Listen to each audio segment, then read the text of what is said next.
আমন্ত্রণ দেশ বাংলায়, আপনাদের সঙ্গে আছি আমি নাতাশা বৃষ্টি। শুরুতেই সংবাদ শিরোনাম। পাকশী হার্ডিঞ্জ সেতুর ঝুঁকিপূর্ণ এলাকায় বন্ধ হচ্ছে না বালু উত্তোলন, হুমকির মুখে ব্রিজের পিলার ও গাইড ব্যাংকের নিরাপত্তা। এবং টানা বৃষ্টিপাত ও উজানের পাহাড়ি ঢলে দ্রুত বাড়ছে সুনামগঞ্জের ২৬টি নদ নদীর পানি, ডুবে যাচ্ছে নিম্নাঞ্চলের রাস্তাঘাট।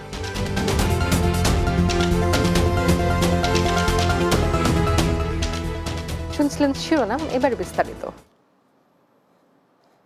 পাবনা ঈশ্বরদীর পাকশী হার্ডিঞ্জ সেতুর ঝুঁকিপূর্ণ এলাকায় দীর্ঘদিন থেকে বালু উত্তোলন ও বিক্রি বন্ধ হচ্ছে না। ফলে বালুর স্তূপের কারণে বর্ষা মৌসুমে পদ্মা নদীর স্রোত বাধাগ্রস্ত ও গতিপথ পরিবর্তন হয়। এতে ব্রিজের পিলার ও গাইড ব্যাংকের নিরাপত্তা হুমকির মুখে পড়েছে।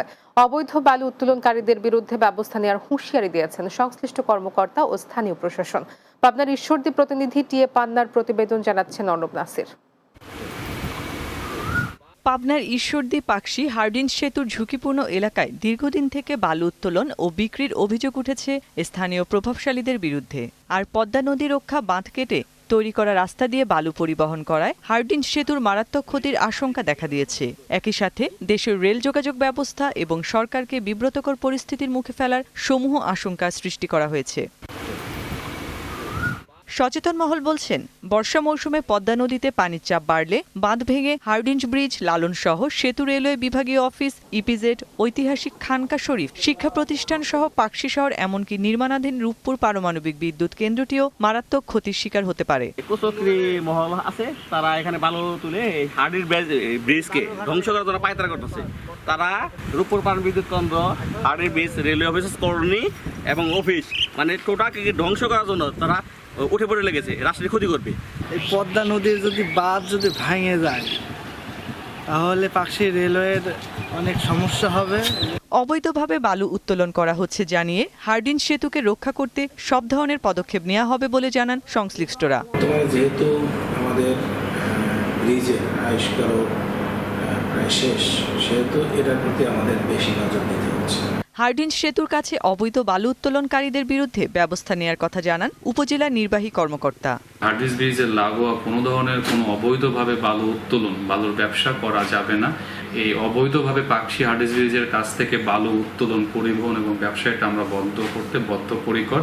তো এটি সংরক্ষণের জন্য বাংলাদেশ রেলের পক্ষ থেকে আমাদের যা যা করণীয় সেই কাজটি আমরা করি এবং আগামীতেও করব।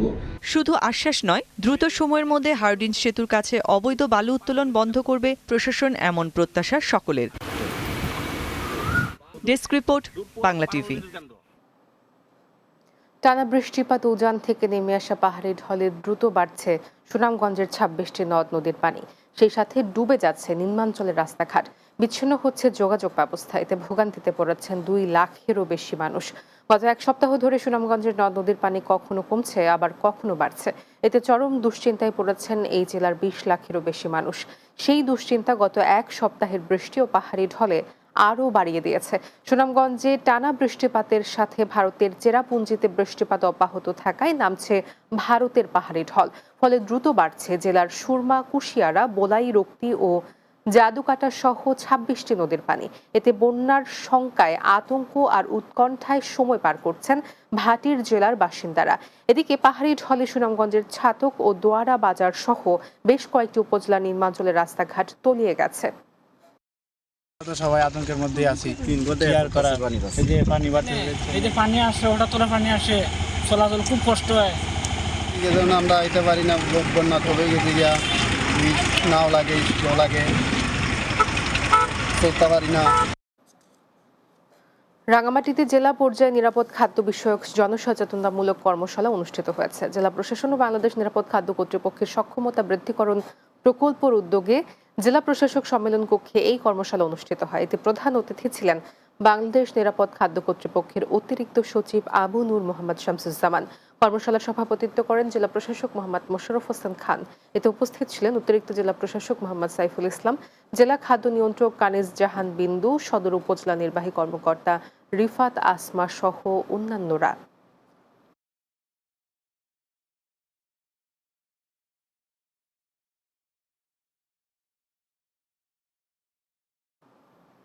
দেশ বাংলা নিচ্ছে বিরতি, ফিরে এসে অন্যান্য সংবাদের সঙ্গে আলোচনা থাকছে। মুন্সিগঞ্জে প্রধানমন্ত্রীর উপহারের ঘর পাল্টে দিয়েছে ১২০০রও বেশি পরিবারের জীবনমান। ভূমিহীন এসব পরিবার এখন সুখে দিন কাটাচ্ছে।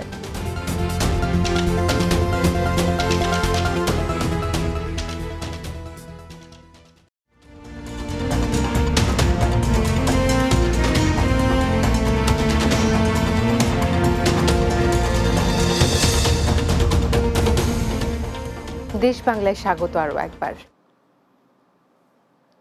দেশ জুড়ে চলছে সরকারের নানা উন্নয়ন কর্মকাণ্ড। উন্নয়নের একটি ধাপ হিসেবে মুন্সিগঞ্জে প্রধানমন্ত্রীর উপহারের ঘর পাল্টে দিয়েছে ১২০০রও বেশি পরিবারের জীবনমান। হতদরিদ্র, গৃহহীন ও ভূমিহীন এসব পরিবার এখন খেয়ে পড়ে সুখে কাটাচ্ছেন দিন। মুন্সিগঞ্জ জেলা প্রতিনিধি রুবেল মাদবরের প্রতিবেদন, জানাবেন সুরাইয়া সীমা। পাশ দিয়ে বয়ে চলেছে ইছামতি নদী, বইছে মৃদু হাওয়া। সামান্য কিছু জায়গায় শাকসবজি পরিচর্যা করছেন রিপন রাহিমা দম্পতি। নিজেদের মতো বাড়ি গুছিয়ে নিয়েছেন এই দম্পতি। শ্রমিক রিপনের না ছিল বাড়ি, না ছিল কেনার সামর্থ্য। তবে মুজিব শতবর্ষ উপলক্ষে চতুর্থ পর্যায়ে আশ্রয়ন 2 প্রকল্পের প্রধানমন্ত্রীর দেওয়া উপহারের ঘর পেয়ে পাল্টে গেছে তাদের জীবনযাত্রা।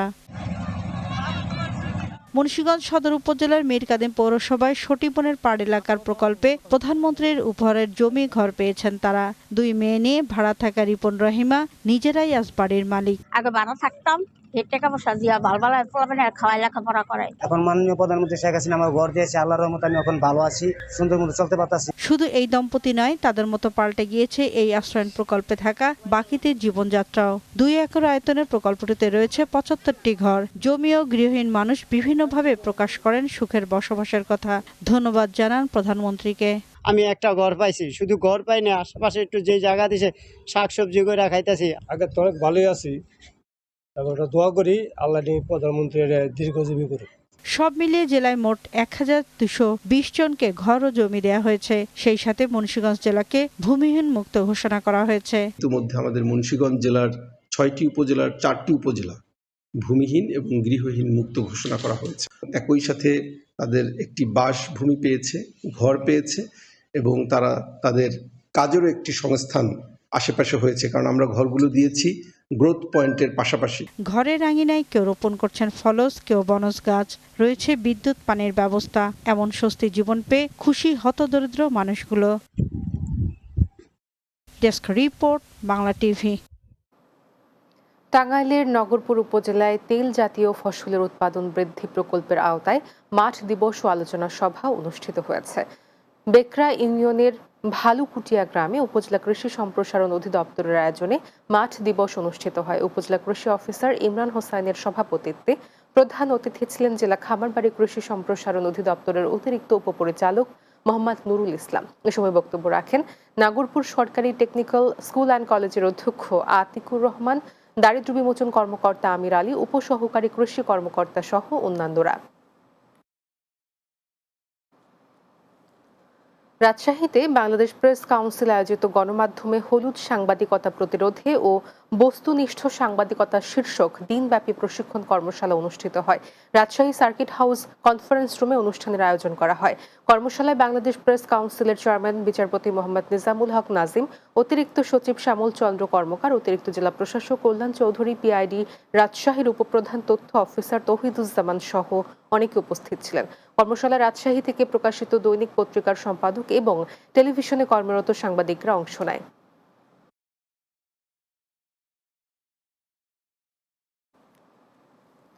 বান্দরবানে বিশ্ববিদ্যালয় এবং কলেজ শিক্ষার্থীদের মাঝে অনুদানের চেক বিতরণ করা হয়েছে।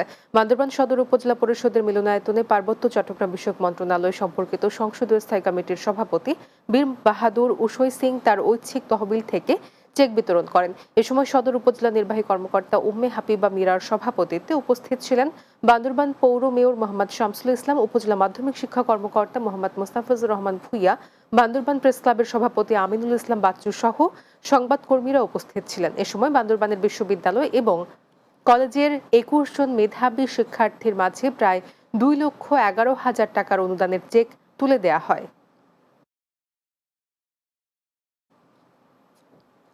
দিনাজপুরে নদীতে গোসল করতে নেমে পানিতে ডুবে মোহাম্মদ রায়হান ও আফি নামে 2 শিশুর মৃত্যু হয়েছে। দিনাজপুর শহরের পশ্চিম পাশ দিয়ে প্রবাহিত পুনর্ভবা নদীতে এই দুর্ঘটনা ঘটে। নিহত 2 জন সম্পর্কে খালাতো ভাই বোন। স্থানীয়রা জানায় 2 শিশু কয়েকজন বন্ধুকে নিয়ে পুনর্ভবা নদীতে গোসল করতে নামে। গোসল শেষে অন্য বন্ধুরা তীরে উঠতে পারলেও রায়হান ও আফি নদীর পানিতে তলিয়ে যায়।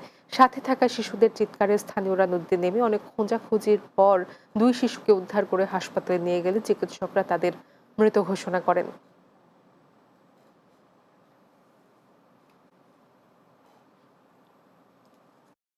শেষ করব দেশ বাংলা। যাওয়ার আগে শিরোনামগুলো জানিয়ে দিচ্ছি আরো একবার। পাকশী হার্ডিঞ্জ সেতুর ঝুঁকিপূর্ণ এলাকায় বন্ধ হচ্ছে না বালু উত্তোলন, হুমকির মুখে ব্রিজের পিলার ও গাইড ব্যাংকের নিরাপত্তা। টানা বৃষ্টিপাত ও উজানের পাহাড়ি ঢলে দ্রুত বাড়ছে সুনামগঞ্জের 26টি নদ নদীর পানি, ডুবে যাচ্ছে নিম্নাঞ্চলের রাস্তাঘাট। এবং মুন্সিগঞ্জে প্রধানমন্ত্রীর উপহারের ঘর পাল্টে দিয়েছে 1200-রও বেশি পরিবারের জীবনমান। ভূমিহীন এসব পরিবার এখন সুখে দিন কাটাচ্ছে।